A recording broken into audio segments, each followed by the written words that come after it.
Hi and welcome to this video I thought I'd never make, and possibly the most man in his 30s talking about books video I'm ever going to make. And the reason why I'm making this video is that I initially thought I'd make another video called something like "If you like Murakami, read these authors." But then I thought, well, I don't know that many authors that are similar to Murakami. And lo and behold, I started reading this novel. Karl Ove Knausgård's Morning Star. If you've seen videos of mine earlier, you know that I've read all of the My Struggle books from Knausgård, and I have enjoyed some of them. I've enjoyed some of them quite a lot. But now it's been, I think, about 2 or 3 years since I ended that project, and I thought I'd focus on myself for a bit. But since I had this book standing in my shelf, I decided that I should read it to unhaul it. But I ended up absolutely loving it. There are many reasons why I ended up loving it, and many of those reasons are connected with Murakami, as I'm going to talk about in this video. I thought to make this video a bit easier on myself, I'd compare these novels, because this is probably my favorite book of all time, and this is probably one of the best books I've read this year. Possibly the best book I've read this year, so buckle up, I guess, or something like that. Also, I should say, since these two books, these two books are reviewed a lot on YouTube, and people that read Knausgård especially have a tendency to know what they're talking about in many regards. This won't be that video. This will be my video where I talk about my feelings. So I hope you're prepared to hear about my feelings. So this all began when I opened Morning Star the first time, and I expected to find a miserable middle-aged man struggling to live with his family, being too fond of alcohol and loving art, I guess. So those things can be true for this book as well, but not in the sense that I thought they would. This is a very unsettling, a very mysterious book where things happen in the sky and you have multiple narrators. So this is where I got the 1Q84 vibe from this thing, because it very much feels the same for me reading this. It's the way it creeps up on you, and you don't know what to expect, but you're very keen on understanding what is going to happen. It reminds me a little bit of the feeling I get when reading crime fiction, or like I Am Pilgrim, those kinds of books, where it's very page-turny.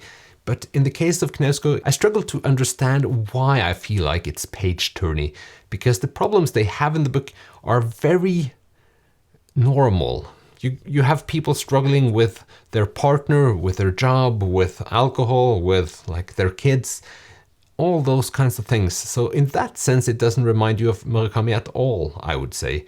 But it still has the same vibe. Also, a common thing between these two books is the aspect of who are we, identity, and what is real. And I didn't expect the last thing to be a big part of the Knausgård novel, but I would say it's the biggest thing, what is real. And that is intriguing. Really, I was trying to split this thing into pieces where I first talked about what they have in common, but the thing they have most in common in my mind is the vibe I got when reading these books, and that doesn't help you that much. If you still want to try to read Knausgård's novel based on my vibe, you're very welcome to do so if you like Murakami from before, and especially 1Q84. But other than that, I'll go right into the differences these two books have. And many of these differences will probably also feel like they're similarities, but we'll get back to that probably. So the characters are in some way faulty, all of them, and sometimes it's infuriating. I think my number one book when reading about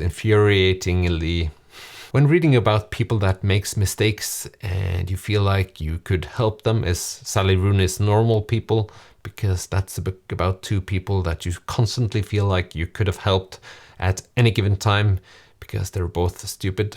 So this is the same with Knausgård's novel, whilst I guess Murakami's novels have more lovable protagonists. They also have extremely irritating antagonists, but the our main boys and girls, they are pretty solid, I would say. Whilst Knausgård goes into our normal problems, our everyday struggles, and shows us characters that makes mistakes, and you still feel like they're out of... You couldn't have helped them because they've gone too far, I guess, sometimes. But as you might have guessed, I do like reading about those people and the mistakes they do. But it's not like I want to invite them home for dinner, most of them. Whilst reading Murakami, I would probably have some of those people as guests in my house at some point if I could. Some of them, not all of them. I'm mainly talking about 1Q84 now. And probably this is one of the reasons why reading Murakami feels more like a fairy tale than reading Knausgård.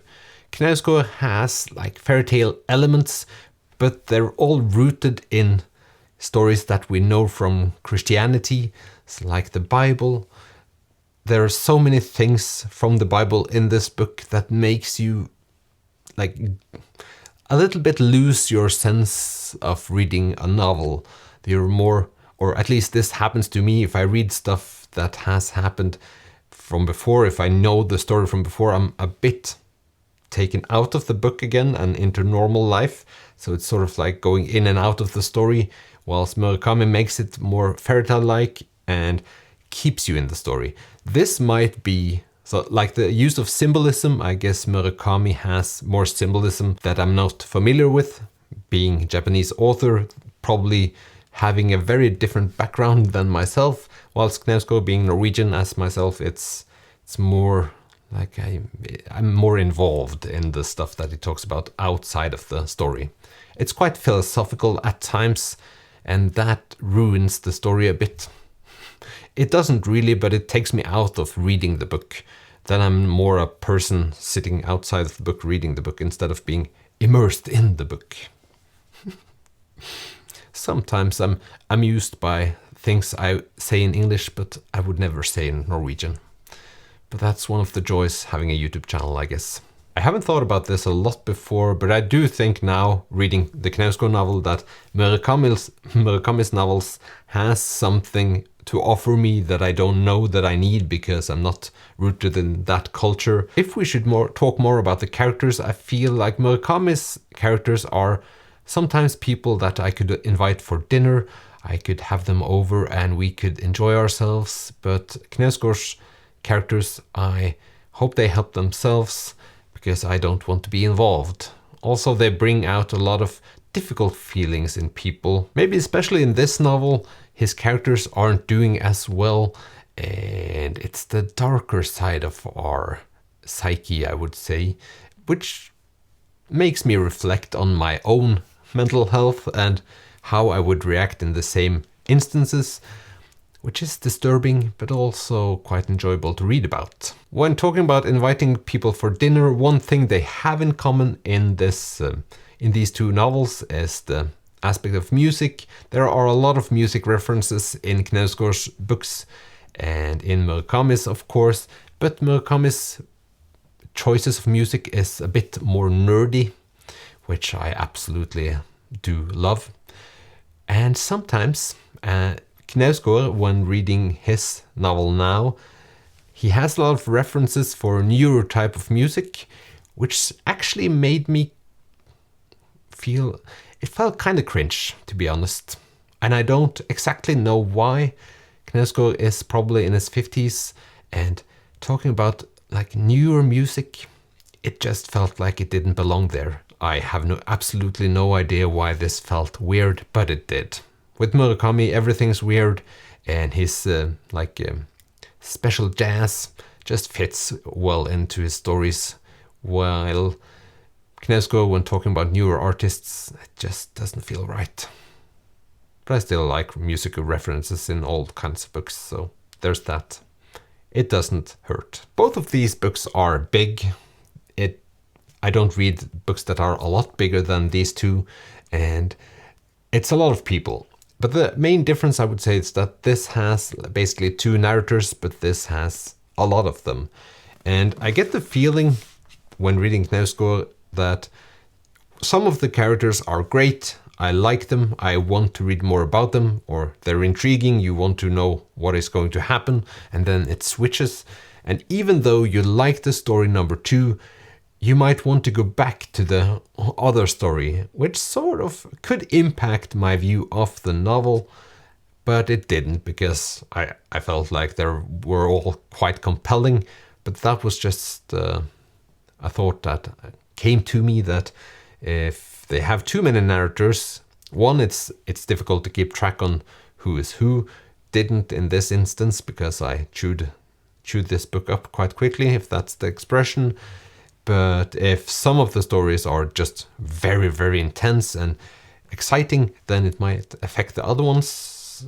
And it didn't really, but there were times where I thought, well, this has to pick up, and it usually did. So I was happy at the end. It's a little bit amusing thinking back to when I started reading the Knausgård novel now, because I immediately noted to myself, this feels like reading Murakami in a sense, without me actually knowing at that time why. And then I think I wrote something like, the big difference between Murakami and Knausgård is that I do understand why I love Murakami, but I don't understand why I love Knausgård. Because Knausgård is at times a little bit too real, but real life is at times quite interesting. And now, when I've finished the novel, I still struggle a little bit to know why I enjoy reading Knausgård, but I do know that I loved to read that novel. So that's all that matters, I guess. And now I'm sitting here wondering, will the sequel be as good? I don't know if it's 4 or 5 books in the same series, but I really, really want to read the next novel quite soon. So if you have read it and you have thoughts about it, please comment below. I hope it is as good. Probably not, but I'm still living in the hope. There you have my comparison between these 2 books, I guess. I love both of these books, but I do love this the most, still. But that will, I don't know. I don't think that will ever change. So now we just have to wait and see who wins the Nobel Prize of these 2. I'm guessing none of them. But who knows? I hope they both win. For different reasons, that as well. Thank you for watching this video, and I'll see you in the next one. Bye!